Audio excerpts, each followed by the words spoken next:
Porsche is one of the most successful car manufacturers ever to race at Le Mans, with 19 victories dating back to 1970. It all started with the Porsche 917. Back in 1970, the challenge was to beat Ferrari, the reigning champion of endurance racing. The solution? The Porsche 917. And this Porsche is more than just a car. It's a legend, a masterpiece, and a beast. It's the car that conquered Le Mans and set Porsche on a path to make history in motorsport.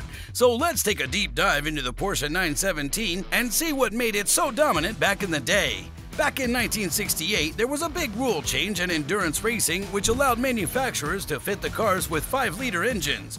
Porsche decided to develop a new car with a larger and more powerful engine to win at Le Mans. The mastermind behind this was Ferdinand Piëch, the head of Porsche's development at the time, who rose to the challenge. Porsche managed to design and build the 917 in just 10 months. This car was equipped with a 4.5-liter flat 12 engine which produced 588 horsepower. Porsche stole the show at the 1969 Geneva Motor Show, where they unveiled the 917 for the first time. The unique flat 12 motor had a very distinctive sound. It was a deep and loud roar that echoed through the circuits. The sound was so loud that it could be heard from miles away, and it was often described as demonic, brutal, or terrifying.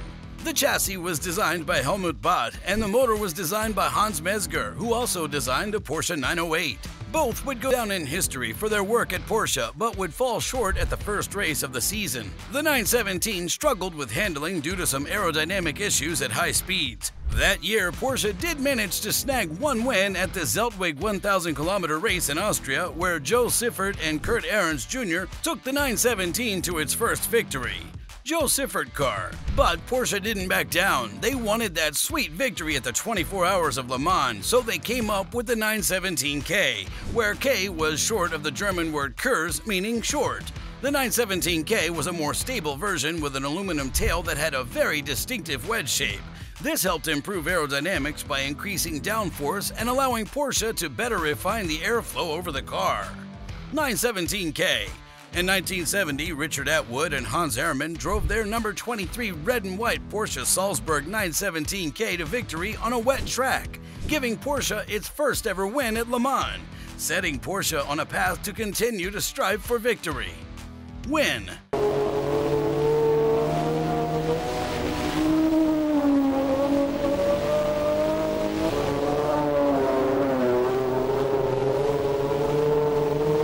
By the end of the season, the 917's engine got even more powerful. They bored it out to 5 liters, giving it an incredible acceleration of reaching 62 miles per hour from a standing start in only 2.7 seconds, which is mind-blowing even by today's standards. But this wasn't the end of the journey for the 917. The Porsche 917 continued its remarkable winning streak over the next 3 seasons, becoming one of the most iconic race cars ever produced. In 1971, the Martini racing team took over from the Porsche Salzburg team as the second works team. They made some changes to the car, adding 2 vertical fins on the tail, making it even more stable at high speeds. Out of the 11 races that year, they won an impressive 7. Win.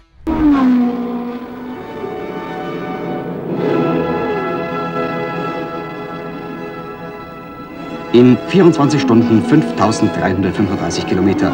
Das ist für Marco van Lennep ein Gesamtdurchschnitt von 222,3 Kilometer in der Stunde, ein neuer Rekord für die harten 24 Stunden von Le Mans. In their iconic Martini racing colors, the number 22 car, driven by Guys van Lennep and Helmut Marko, shattered records, averaging 222 kilometers per hour and covering a distance of 5,335 kilometers over 24 hours. This year, Porsche set a distance record of 5,335 kilometers that would stand for 39 years.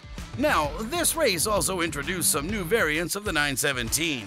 One was the Martini International 917 LH with its updated suspension and unique bodywork, including partially enclosed wheel covers. It grabbed pole position in qualifying, but unfortunately didn't make it to the checkered flag during the race. 917 LH. Nach 6 Rennstunden abends um 10 Uhr führt immer noch der Porsche 917 mit Rodriguez und dem Engländer Jackie Oliver. Josef Siffert auf dem 2. Platz. However, the real star of the show was the Martini International Pink Pig.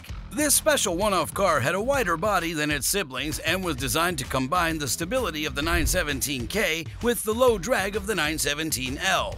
This version was dubbed the Pink Pig due to the bodywork being adorned with the names of different cuts of meat paired with an iconic light pink color resembling a pig. Its standout pink livery has become an absolute favorite among Porsche fans, even today. It's definitely a head-turner.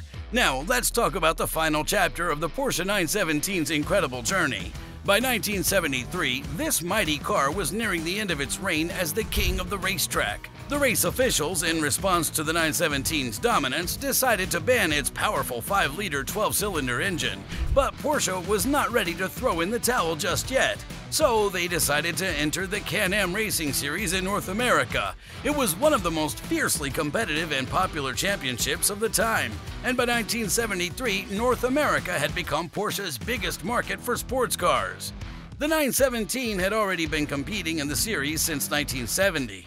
In fact, it had even clinched the overall title in 1972, thanks to the Penske Racing 917-10 driven by George Fulmer. But Porsche had a bigger and better plan in mind. They introduced the 917-30, a car that combined raw power with stunning beauty. This car was a true beast on the track, pushing the boundaries of performance. It was faster, sleeker, and more aerodynamic than any previous 917. With its unique design and incredible power, the 917-30 made a lasting impression on everyone who laid eyes on it. And the man who made it even more remarkable was none other than Mark Donahue, an American racing driver and talented engineer. The 917-30 was built specifically for the Can-Am series, and this monster was powered by a 5.4-liter flat 12 turbocharged engine, producing a mind-blowing 1,014 horsepower with a top speed of 385 kilometers per hour. Unlike other races like Le Mans, where top speed was crucial on long straights, the Can-Am 917-30 focused on downforce. They wanted to transfer every ounce of that V12 power onto the track in the most efficient and secure way possible, and it worked like a charm. The car's design was equally mesmerizing. With its muscly open-top body and the famous blue and yellow Sunoco livery, it turned heads faster than you can say victory lap. And the 917-30 devoured the competition like a hungry beast. Mark Donahue drove it to 6 out of 8 victories in the 1973 Can-Am Series, clinching the championship title. It was an unstoppable force. Ironically, the other 2 races were won by their predecessor, the Porsche 917-10. Now, let's look over the technical aspects of this car. The car was built around a super light space frame chassis weighing only 42 kilograms. Porsche used gas pressurization testing to find gaps in the welded structure, allowing them to find weak points to reinforce while keeping the car as light as possible. Now, they didn't just use any old engine. They designed a brand new 4.5-liter air-cooled engine called the Type 912 engine. It's got a unique layout with 12 cylinders arranged in a flat formation, and it's got not 1 but 2 camshafts and twin spark plugs fed from 2 distributors. To keep this powerful car compact, the driving position was moved so far forward that the driver's feet were beyond the front wheel axle. And they used titanium, magnesium, and other exotic alloys, and even a tubular frame as oil piping to the front oil cooler. Now let's talk about the different versions of this beast. There were at least 11 variants, each with their own unique features. The original version had a long tail with active rear wing flaps, but it had some trouble at high speeds. So they made some changes and came up with a shorter, more upswept tail called the short tail. In 1971, another variant appeared with a less upswept tail and some vertical fins. It had this cool concave rear deck that not only looked awesome, but also reduced drag. Now, over time, they made the engine more powerful. Starting with 520 horsepower, they kept pushing it up to 630 horsepower. They used the 917K models for shorter road courses like Sebring, Brands Hatch, Monza, and Spa-Francorchamps. So they developed this special long-tail bodywork designed for speed. Sadly, this incredible era came to an end. The 917's dominating performance led to new regulations for the following Can-Am season. But you know what? The legacy lives on. Today we have the Porsche 963, a spiritual successor to the 917. Porsche sees it as their new motorsport hero, carrying the torch of the mighty 917 into the modern era.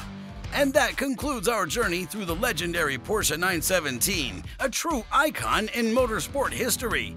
If you have any questions or thoughts on this racing marvel, feel free to share. Be sure to subscribe for more content like this, and let us know what car you want us to talk about next in the comments below. Until next time, take care and see you soon.